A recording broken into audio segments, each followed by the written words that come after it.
Hey, and we're back. Guys, it's been a bit. I missed this game. As you can see, we are on page 8 of the referee's tome. And we have adventure scenarios. We talked about how we were going to use these adventure hooks to drop into the dungeon to spice up the adventure. Instead of just, going from room to room, kicking in doors, we can have some kind of meta plot developing. Now, I'm looking at these options, and most of them seem fine. Aside from escaping from captivity, the PCs start as prisoners. We can't do that one, but so if we roll a 4, we'll roll again. But the rest of these, I think we're all good. So let's go ahead and get started. Let's see what it is that the former Dread Overlord, Paladin Corvus, would like us to accomplish for him. We're going to roll a d10. 5. It says, explore unknown territory. An NPC hires the party to explore and map an unknown region. This may be a previously uncharted area, or maybe a recent alteration to a familiar region. Oh, a magical castle appears, something like that. Okay, so you know what we can do? We've almost completely explored our hex. It's time to move in another hex. So maybe the paladin, Sir Corvus, would like us to check out the next hex, see what's out there, map it out completely, report back to him, and he can offer us a gold reward. That sounds like a great adventure for another day. We still haven't routed out the giants, the kobolds, and the werewolves in our hex. So we have a bit more overland battling to do before we can move to the next hex, but we know that quest is waiting for us and we can check it out later. We are going back into dungeon level 2. Gilius Thunderchunderer, level 1. Chandler, level 2. Ruby May, level 2. Godfrey, level 3. He's coming along. He's going to have a bow this time. And Rey Mysterio, level 1. We also are bringing Terminator, the war dog from last adventure. Everybody only got two gold each, so, not enough. We need to delve a little bit deeper. I've been chatting with the commenters, and people were saying how the treasure and the just random stocking is kind of a little stale, and so we're looking at the 5th edition Player's Handbook, which we've been using to generate the maps. If we flip over just a couple pages to page 296, you can roll on the dungeon contents. Instead of rolling 2d6 twice on this book, you can roll a d100 here, create a little bit more randomization. Some of the results are 5th edition specific, so we will alter them to old school, but we could have a little bit more randomized outcomes. And so for today alone, we're going to test it out. If it feels good using this chamber content generator, then we can use it a little bit more to add some variety. So we don't need to roll up any characters. We don't need to roll for any retainers. We're ready to delve. So we are going to start with, we're still going to keep this page open for the treasure, because this is an appropriate amount of old school treasure. Even though it feels a little low, this is the right amount. If we try to use the 5th edition numbers, it'll be all wonky.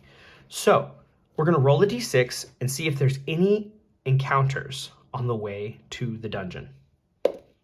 2, there is not. All right, so since the dungeon is in the same subhex as our town, we only have encounters on a 1. Now, we make it down into the dungeon. I think for level 2, we can get to all access points without having burned any of our torch. So I think this space over here is just ripe for discovery. So last time we went in, we came in through the elevator and we came down and around. This room has so many available options, as does this room. So we know that there's a poison trap here. We might be able to trigger it if there's a monster coming after us. We might be able to set it off and kill the monsters instead of killing us. So that's kind of where we're going to go. We did explore a little bit on this side. We did find out that the fountain recharges magic items that require a charge. So our dwarf was aware of what the fountain did. He saw it. He's like, oh, I've seen these before in my hundreds of years experience. So if we ever need to recharge a magic item, we can come to level 2. But for today, we're going this way. Let's see what lies. Okay, so getting down to the dungeon, level 1, we hit up the elevator and we go another, at least one torch burning to when we get to this point right here. So we're gonna knock off just a little chunk of our torch. We've got our torch. Oh, you know what? This is from my old school game. I got a little bit of water right over here. All right, let's grab a tissue. Oh, you know what? My tissues are behind me, too far away. We will wipe it. All right. Now, we are going to mark off a little bit. I ran a game this weekend, super fun pirate game that I'm doing with some of my players. All right, so we get into this room with the poison trap. I say we check out this area here just to rule it out, make sure there's no, if it says chamber, we'll cut up a little bit or cut it down a little bit and then just fill in that space. Let's see what lies beyond this passage. It is a chamber. So how big of a chamber are we talking about? A huge one, an octagon. So what we can do, we can take our trusty pencil here and we can angle. We'll close off the wall here and then angle it up. Now we can make our 60 by 60 octagon. So this is going to be actually quite big. And this door here looks like it's going to connect as well. So let's see, 1, 2, 3, 4, 5, 6. So this is the back side. And then we can say here and here. Okay, so now we're going to chunk both of these entrances into this hex. So maybe come down a little bit, cut over, and then down. This will come up, and then we'll come over and down. You have a lot of liberty on how you want to shape these rooms. We can even do it a little like that. Why not? You know, there's no rules. It's still kind of an octagon shape. Okay, now we need to know how many different ways in and out of this space are there. So we're gonna, actually, I'm gonna get my dice tray out. Let's get going. This is room 19, which means we use chart number 2. On a 3 for chart number 2, there's 0 ways out. This is a dead end, aside from that one that was predetermined by fate. So we are going to roll a D100 now on the chart on page 296 of the 5th edition Dungeon Master's Guide and see what's inside. I've got these golden colored D10s. These came in the Descent into Avernus pre-made dice box, and I kind of like them. They're light plastic, but I like the color. Okay, so we have 57. 57 tells us that it's a dungeon hazard. See, dungeon hazards with incidental treasure. Okay, so there's some incidental treasure in here as well. Okay, so we're going to go to the dungeon hazards table. That's over here. We roll a d20, 8. Green slime. Green slime. Okay, so there, I think that's actually in old school. I think there might be a green slime feature. And if there is, we're going to mark its page because there's not a lot of options over here. So might as well just put the page number by it. So if we have to come back to it in the future, we can. So I think let's start with green. This is actually dragon. Let's start with green and see if there's anything there. If not, we'll check slime. If there's not, then we might have to just use the 5th edition slime. Let's see. Okay. Green slime. Hey, here we go. Okay, so we're gonna write page 64 here, just so we're not having, like, we don't get confused in the future. Page 64, it is there. All right, I suggest mark in your books, guys. It's not a big deal. It's okay. It makes it more valuable for you because now you can save time. I know what page exactly to go to. So it says dripping green slime that clings to walls and ceilings. AC, there's no hit roll required, so I guess you just hit it if you want. HD, ooh, it's got 9 hit points. Attack is 1. It's just a touch. Consume flesh, it has a +1. Consume flesh sounds scary. I don't like that. It doesn't move at all. It just barely creeps. Okay. It doesn't have any treasure in its possession, but the room has incidental treasure. Surprise. It drops down on surprise characters from above, so it's clinging to the ceiling when my guys get in here, and then just kind of poops on them. Acid. When in contact with a victim, it sticks on and exudes acid. The acid destroys wood or metal, including armor, in 6 rounds, but cannot affect stone. Okay. Consume flesh. Once in contact with flesh for 6 rounds, the victim is turned into green slime. And in a further 1d... Okay, so it says the victim is turned into green slime in a further 1d4 rounds. Okay. So after 6 rounds of it touching, then you roll a d4, and then you're just turned to slime. Removing. Once stuck on a victim, it can only be removed by fire. This inflicts half damage to the victim and half to the slime. Well, we do have torches, but I don't know. Do any of my guys even know how to deal with slime? I didn't know anything about it. Maybe they do. Let's see. Immunity. Unharmed by all attacks except for cold or fire. Okay, first and foremost, we need to see, are the boys surprised? Let's set this aside. This is room number... Oh, I think there's still another here. It's a pencil. It's another pencil. All right.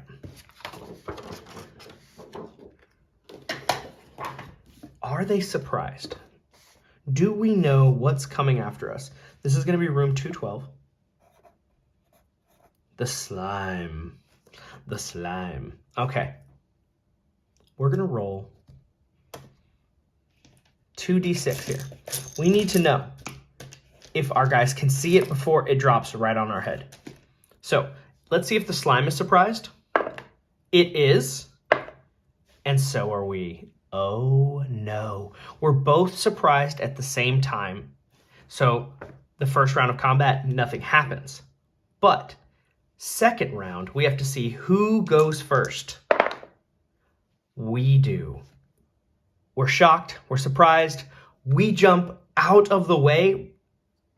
The slime drops, and we don't have to hit it. We don't have to do anything. It's too slow. It just kind of inches along like a slug. This initiative right here, this was huge for us. If we hadn't gotten the initiative and able to like run away before it dropped on our heads, we would be turned to green slime. I hate that. Okay, but sadly, or happily, we were not turned to slime. So we're going to roll over here on our incidental treasure chart, because there is some treasure just left in the room, just sitting and waiting for us to come along and happily collect it. So we will do that. The slime is just way too slow. It can't catch us, so we're just going to run around it as it like inches towards us. Level 2 of the dungeon, we roll a d12 for silver pieces. How much silver do we find? Okay, that's 400 silver pieces. Not bad.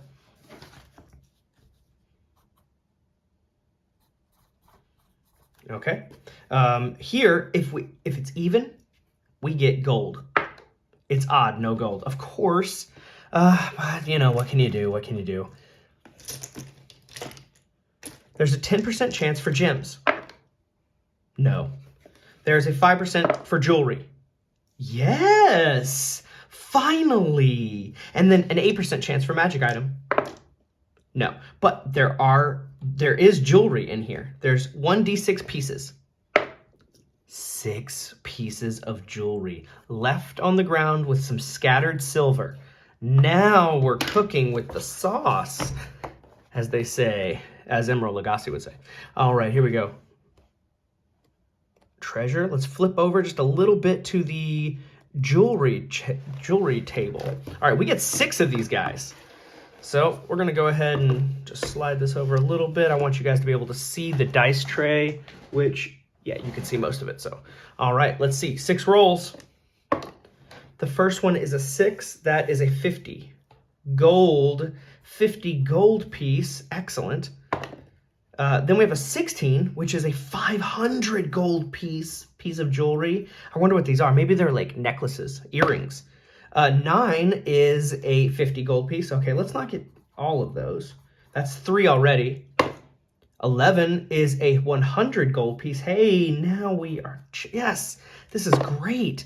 Not, oh man, come on. I can roll higher than this. 1, 2, 3, 4, 5. All right, one more. Let's get up here. Let's get up in the high range. 17, that's a high range one. That's a 500 gold piece one. Excellent. Oh, I'm loving that. I wish we could get more jewelry. That is just so much treasure right out the gate. Okay, so we have checked out this room. We're going to double back, avoiding the pit trap as before. And now we are going to open this door if Gilius Thunderchunderer doesn't notice. First time we passed by here, he didn't notice. Maybe he notices this time on a 1 and a 2. No, we don't. So we're going to open that door. It is going to animate and attack us. We're going to say it's a 2 hit die creature with a total of 7, 1, 8 hit points. It's going to have a surprise on a 1 and a 3. We are surprised, and it is not. Okay, so it is going to attack. We have a dog, Terminator, and Gilius Thunderchunderer up front. So we'll say evens Thunderchunderer. It goes after the dog, but it misses. So we are going to retaliate now. My team is filled with, we have lots of options, but most of them are going to be dagger and spear attacks from the back. So we've got 2 daggers going out and 1 bow. So we will have the green die is Rey Mysterio.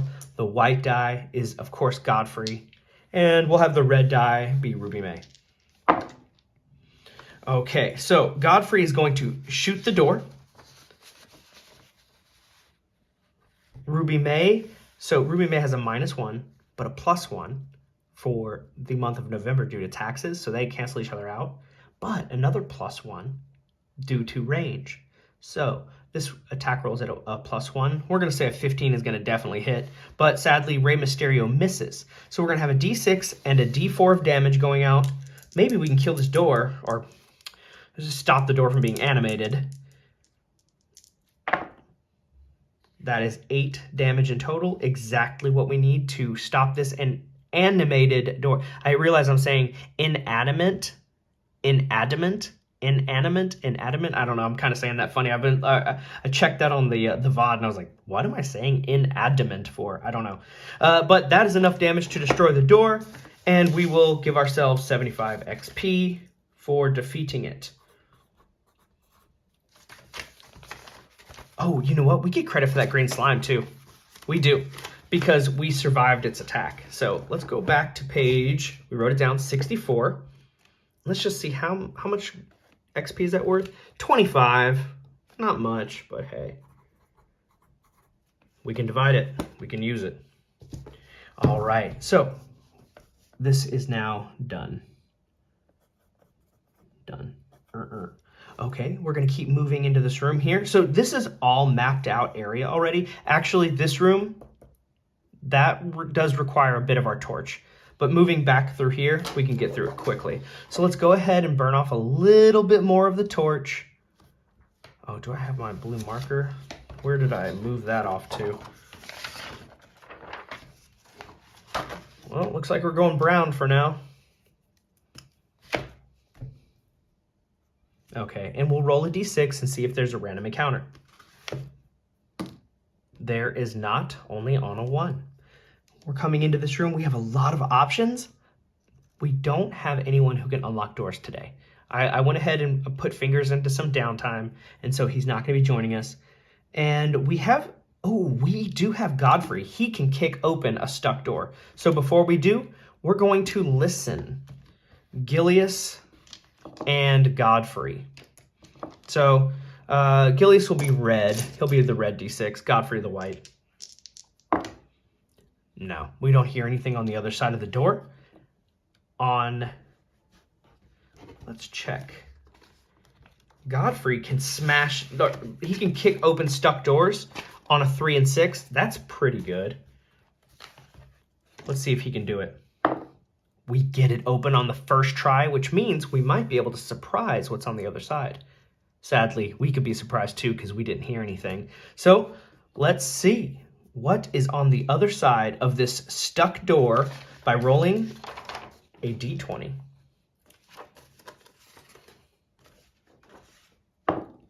Four. On the other side of the stuck door, we have a passage going straight ahead. Okay, well, this door is not stuck anymore. We cracked it open. It might get closed later, but for now, no. All right, we're going to keep going on the... Okay, we've got a 30-foot passage. All right, we're almost at another torch burn. And then we have 19, which is a chamber. The size of the chamber, it's a 7, 20 by 30. Hey, look at that. Fits perfectly. Let's see how many ways in and out we've got. 4 gives us 0 ways in and out. We have a dead end. Oh man, how are we gonna get to level 3? Because we know there's a level 3 and 4 because there's other ways in, but it's from the first level. So we'll have to go back and double down if we shut off all of our opportunities here. But we've hit 2 dead ends already. All right, so no ways in and out. We've got room 213 here. And let's see by rolling a D100. Oh, here's my blue marker. Let's see by rolling a D100, what do we have in this room?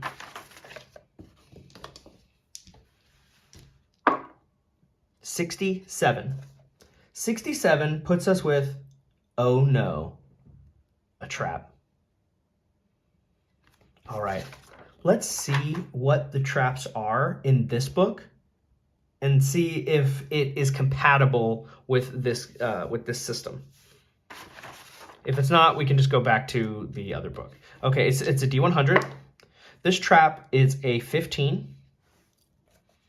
Clanging noises attract nearby monsters. Oh, okay. So let's see if we can see the trap. It's a room trap, so let's go ahead and mark that. It's just a trap. We might be able to catch it before we make a bunch of noise. We are going to mark off another bit of our torch. All right, let's see. On a 2 and 6, 2 out of 6, Gilius can see it. He sees it right away. No need for everybody else to check because his eyes are keen. He says, don't hit that. That'll cause a bunch of noise. It'll just attract attention, and we don't want it. We're going to double back to this door. It's open, but before we go in, we're going to listen on the other side. Gilius Thunder Chunderer coming in with a victory. If there's something on the other side of this door, he knows. What's on the other side of the door? 15. Pretty sure that's a chamber. We double back a little bit. Beyond the door, 15 is a chamber. 14 is the chamber. It's a rectangle, 40 by 50. Yeah, okay. So let's say here and here. And then we go 1, 2, 3, 4, 5. And then we're gonna come over for another 4. Yeah, I'm pretty sure there's gonna be some ways in and out of here, right? Like it just makes sense. Let's see. 17, there was almost a 7, which means maybe just 1, but 17 gives us 3 ways in and out. The first one is located on the wall opposite of the entrance over here, and that is a door that is open. The second way is on the wall opposite, and it is a door that is special. We have a special door here. Let's go ahead and put a little boop, boop, boop, boop, exclamation point. I like marking those off. Then the third way, 17 is on the wall right of the entrance. So we're over here and there is a way out. What do we have? A 1 is a door. Okay, you know what? We're gonna say it's a door to a secret door. So if we wanted, we could go around. Okay, because it doesn't really affect the dungeon the outline. Let's see. The door is locked though. So if we ever going to find that out, we would have to smash it down.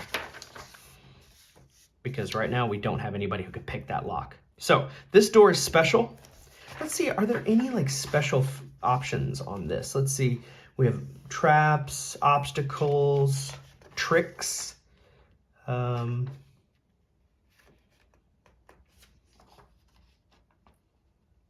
Could be a trick. Let's say a trick. Yeah, let's go for it. This door is a trick, so if we roll a D100, we'll see a trick. 23 is it creates an illusion. So something pops up and maybe it tries to scare us or try to like warn us away from this place. An illusion, though, our maybe Rey Mysterio already is like, hey guys, this is my profession. I know about illusions. This is nothing we need to worry about. It can't hurt us. Okay, so what do we have here? We've got this door. Let's see what's on the other side. Oh, did we roll to see? Oh, did we roll anything else? Oh no, we need to roll the chamber contents for room 214. There could be treasure in here. We can't just leave all that jewelry lying on the floor. That's definitely there. 38. 38. 38 gives us a random monster. It's not one of the dungeon denizens. It's a random creature. All right, well, we know what to do for random monsters. We're going to go over to our green tab here, break that open. We're going to roll a D4 and a D10 to find out what we've got inside. 4 and 6. So 4 way down here, 6 veterans. 2d4 veterans. Oh, what? 3 and 2. So 5 veterans. Now, from what I remember, veterans are little tough guys in this room. Okay, so we've got some veterans in here. Oh, man. Okay, let's see what we've got in here. Maybe there are alignments, and we don't need to worry about these veterans. We don't need to fear them. Okay, M's, S's. Let's keep going to the V's. I must have missed it somehow. T, U, where am I missing it? Oh, here we go. All right, they're low-level fighters on their way to or from war. It looks like they're probably going to war.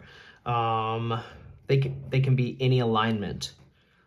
A group may all be the same. A group may be all the same level in alignment, or they may be determined randomly per individual. I think we'll stick with the same level and the same alignment.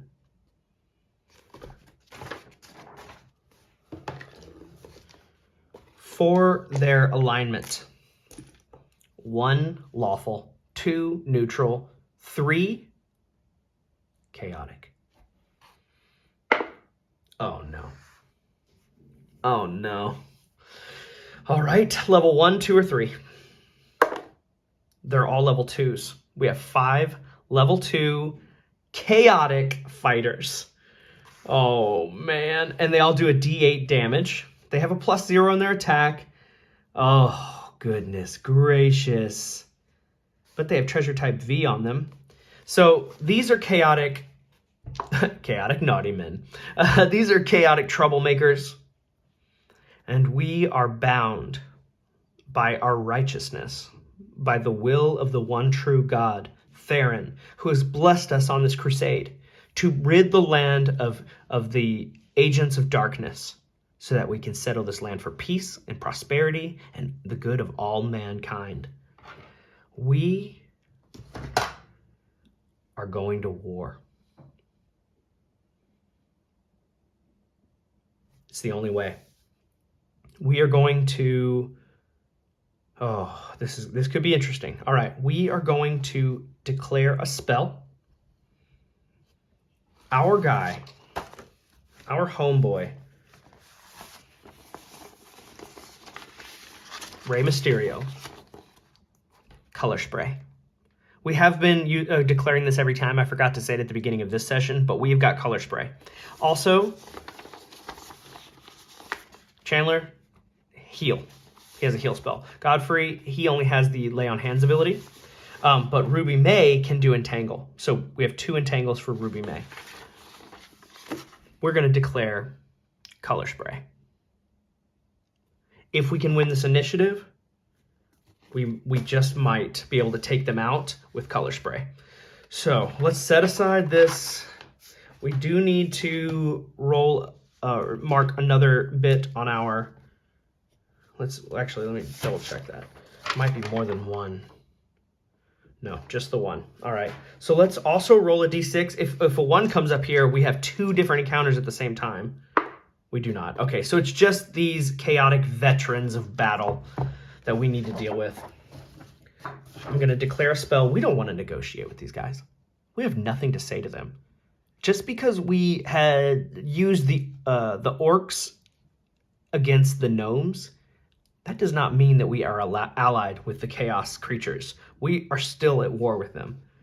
And the good king, Argus Bactyl, requires us to take these men out. So we're declaring color spray right here, right now. We're going to initiative.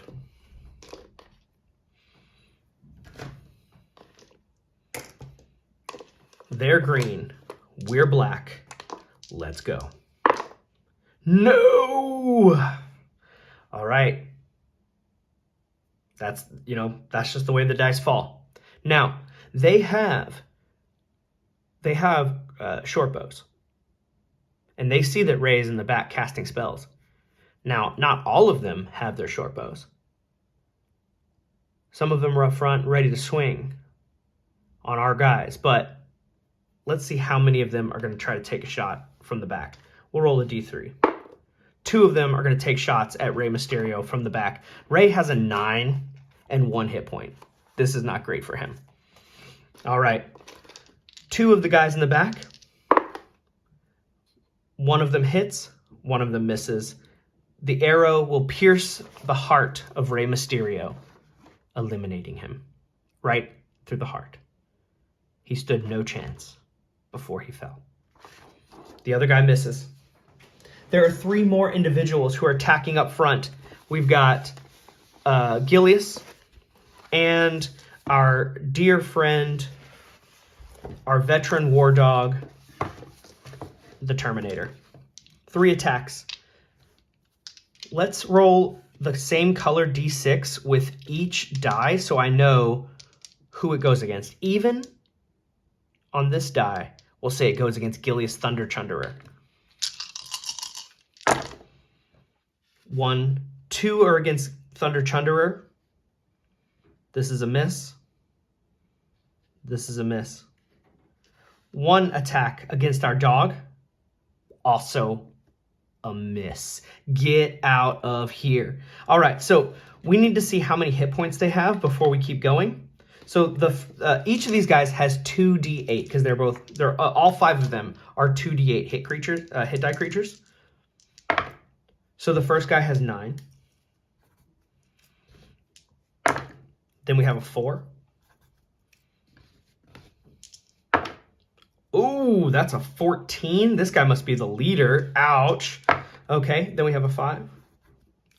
And 10. Oh ho ho. So we have a big variety of hit points here. All right, so our spell never got off, but that's okay. We still have 2 ranged attackers. You know what? Actually, I might just let my paladin come up because he's got a magic sword. Yeah, there's a hole in the front. Godfrey's going to move. He will have a +2 to his attack when he's ready. We still have the ranged attacks for Ruby May. Oh, no, there's not a hole in the front, is there? No, that was in the back. Yeah, there is no hole in the front. No, he's going to have to keep his bow. This is Godfrey. Okay. Yeah, he'll keep his bow for now. Yeah, no, I got confused there for a second. All right, so 2 attacks. 1 is at a +1. 1 is at a +3. 1 is at a +3. Okay, here we go. Red and white die. White is Godfrey. +3 on the white, +1 on the red. Okay, I'm going to have to reroll that. It's a 16 and a 6. Oh, no. Both go well wide of their target. Terrible news. Really bad. We're in trouble. All right, we've got 3 melee. We've got Chandler, Gilius. Gilius will be white, and our dog will be green. Chandler's going to miss. Gilius is going to miss. Our dog is going to hit with an 18. He's going to do 2d4 damage. Oh, man. We are losing by a lot now. The dog does 3 damage on the first guy. We had 1 hit. This is terrible. We need to win this initiative right here, right now, or things are going to go real bad for us. We win the initiative. Look at that. Oh, gosh. Okay, let's focus. Let's think, what can we do? How can we win this? Oh, I didn't declare spells. Ruby's going to cast... you know what? I didn't declare it. Let's stick to the rules. I have to say at the beginning of the turn. Ruby will cast Entangling Roots on the next turn, if Ruby lives. All right. We've got 2 attacks from the back. Godfrey in white, Ruby in red. Miss. Miss. You can't make this up. You cannot make it up. This is really bad. All right. We've got 3 people up front. We've got Chandler. We've got Gilius. And our dog in green. Come on. Oh, my goodness. Chandler's going to get a hit for a d6. This is so bad. I can't believe this keeps happening. For 3 damage, we have not stopped. We have not put down a single one in 2 turns. We are in so much trouble. These guys have AC 17, actually. Yeah, AC 17. Oh, my goodness. We are in so much trouble, guys. They might just kill my whole team before we do anything. I don't know what to do. Okay, well, they just get to make their attacks. They have 2 bowmen in the back. They can target anybody in our group that they want. We have 1, 2, 3, 4. We have 5 legal targets. Oh, man. Okay, so we'll just re-roll a 6 if a 6 is rolled to see who the target is. Okay, one's a natural 1. That's a miss. The other is a 17 against number 3, who is 1, 2, 3. Ruby May. Ruby May has a measly 12 AC, so they will do 2 damage to Ruby. Oh my goodness. All right. And there are 3 attacks in the front line.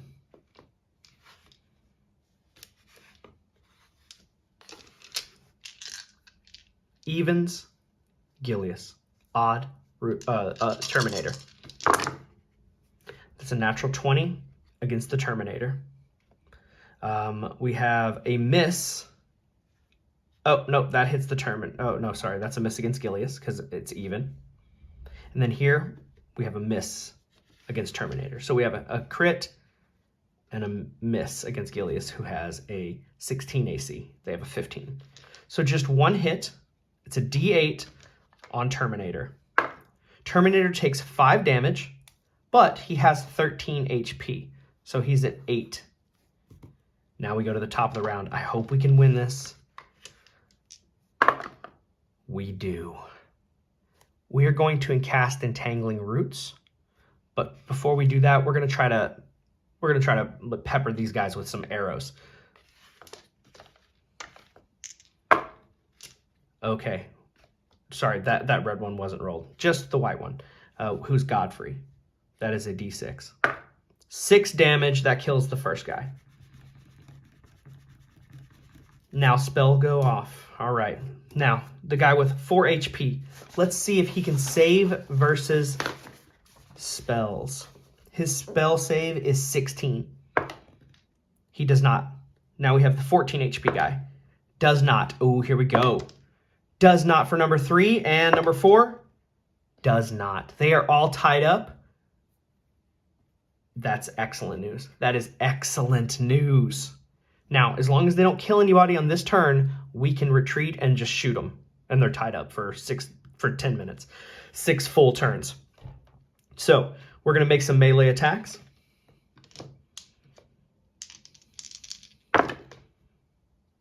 We have 1 hit from Chandler, who will kill the 4 hit point guy.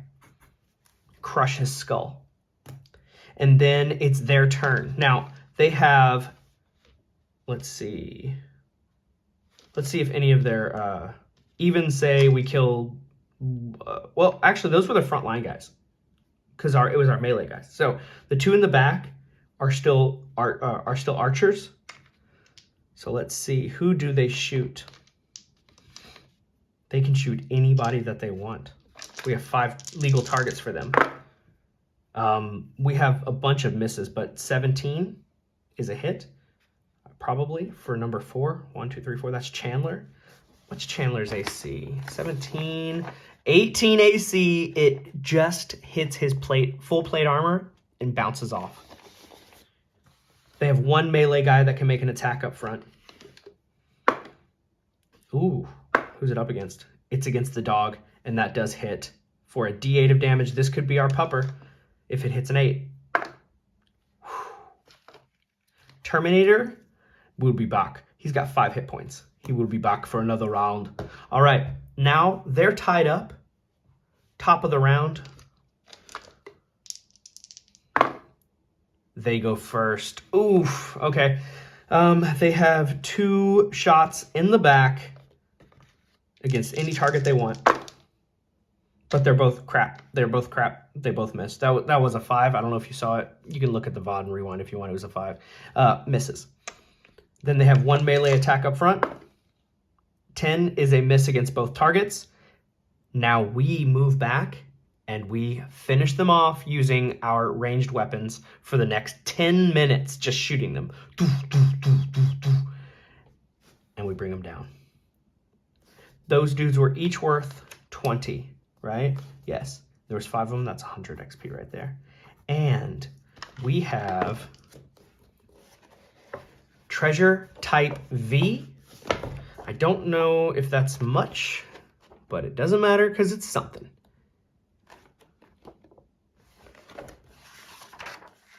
Treasure type V.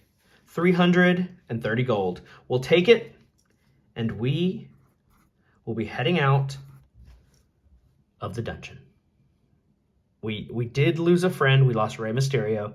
So we'll need to replace him with a magic user of some kind of spellcaster, because we don't want to have just one of each class. We're really trying to diversify a little bit. So we will need to replace him. If you guys have an idea for a magic user or a gnome or an illusionist, somebody who is going to be casting spells, give us an idea. We'll roll up some dice and we'll see what we can make with them.